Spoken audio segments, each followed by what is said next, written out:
In there, all in the south.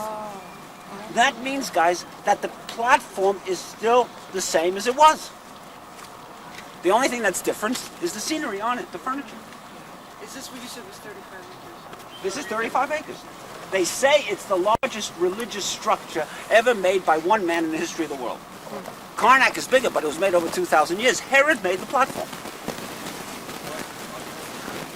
It's BC. And probably never finished it. You don't finish things like that by the time by the time you're dead. If Herod finished it then in 70 AD, in 70 of the Common Era, the Roman legions destroyed Jerusalem. They destroyed the city, they destroyed the temple, they knocked down all the walls. We saw the stones tumble down on top of the street. And then the place stayed in ruins. In ruins. And it stayed that way for 50 years. In 50 years' time, there was the second revolt. And this is something you may not know a lot about. This is Bar Kokhba. Hadrian was the emperor of Rome in the 130s. Bar Kokhba led a Judean revolt against Hadrian. It was a complete wipeout. It was a wipeout for the Romans, who lost a complete legion, just disappeared from history. It was a wipeout for the Jews, who it was completely ruined any thought they had of political independence. That's why nobody wants to talk about it. The Talmud didn't want to talk about it because it was a wipeout for the Jews. Nobody wanted to talk about it. And that's why you don't know anything about it. But we know what happened afterwards. Hadrian plowed Jerusalem with oxes and he sprinkled it with salt. That's the Talmud says that. You know, this terrible destruction. Sprinkle it with salt. Nothing will grow. And they redid the city, and they did it by a different name. They did it by a different name. They called it Elia. Elia was Hadrian's middle name. You know, it's like calling him Johnny. They called him Elia Capitolina. That's the only time Jerusalem ever had a different name. And they made it into a Roman city, and he put a temple to Jupiter right up there.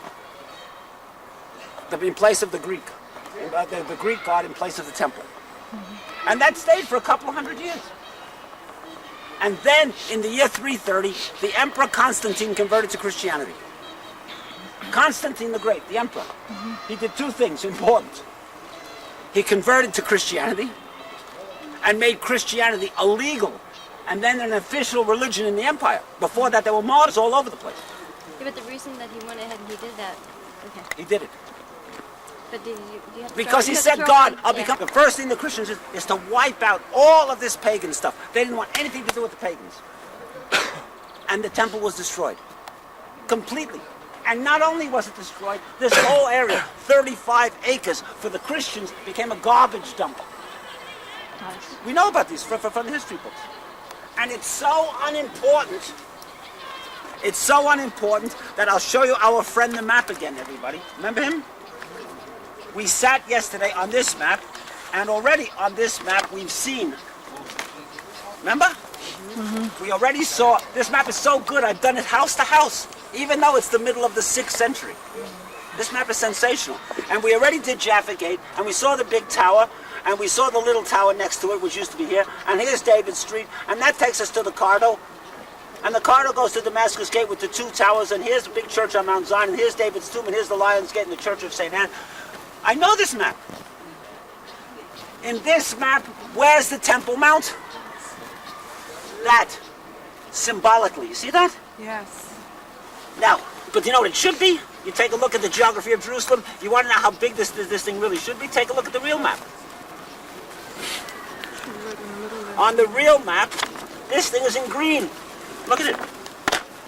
Oh my. That's a big piece of real estate, guys. Yes. Yeah, it's so unimportant that they're not even showing it to you. Oh my God. Because this is the things that are important. Churches are bigger than, than non-churches. At that point, everybody, there's 300 years of this. In the year 638, I got 300 years later, 638, the Muslims captured the country. The Arabs came in, whoosh, like gangbusters they came in. And they then saw their own religion, Islam. It's not a new thing. Their own religion is a continuation of Judaism and Christianity. And Jerusalem is important for them. You know what they call Jerusalem? They call Jerusalem El Quds.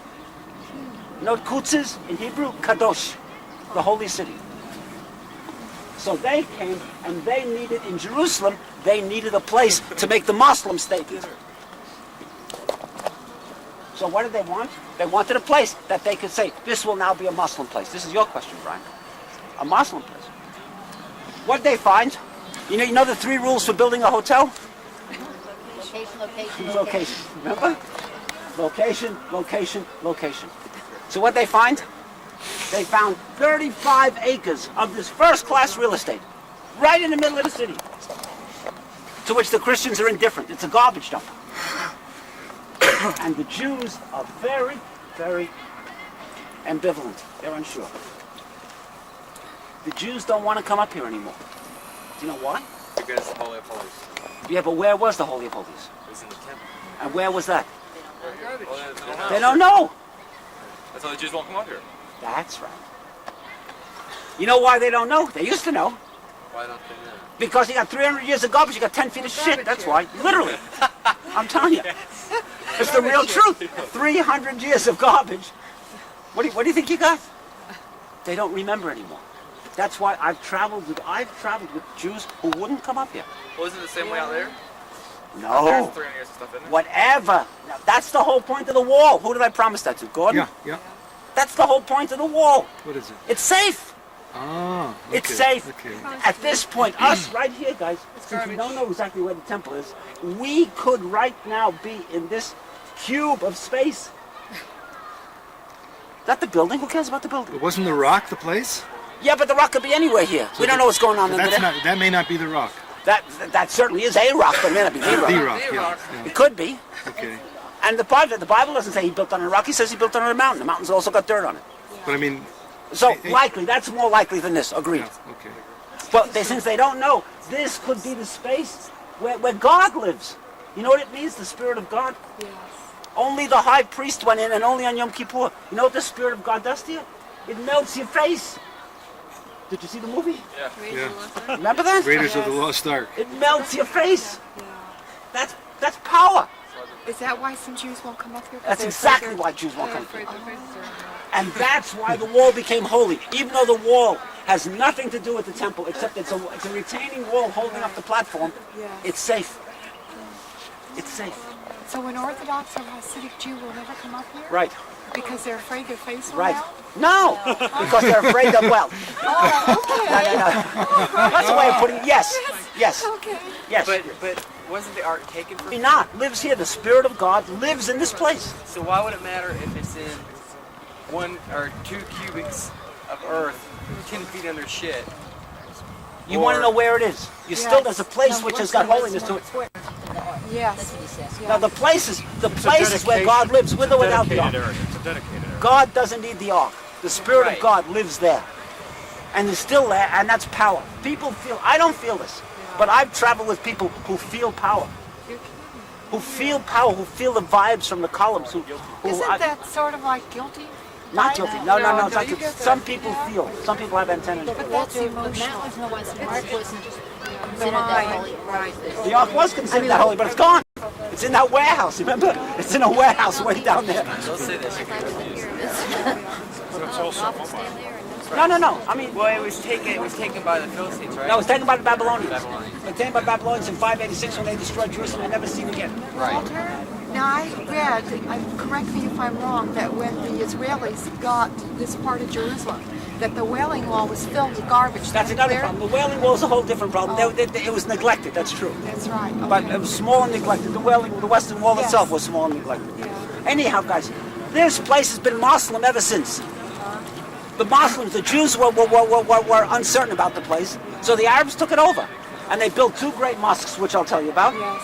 And the place has been Muslim ever since. Except for the Crusaders. The Crusaders were here. They lived up here. That's why they're called the Templars. You heard the Knights Templar? Yes. Because they lived in the temple.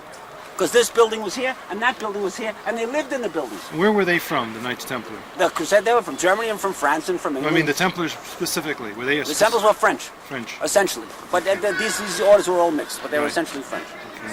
So this whole platform and the whole temple and everything was for the ark, right?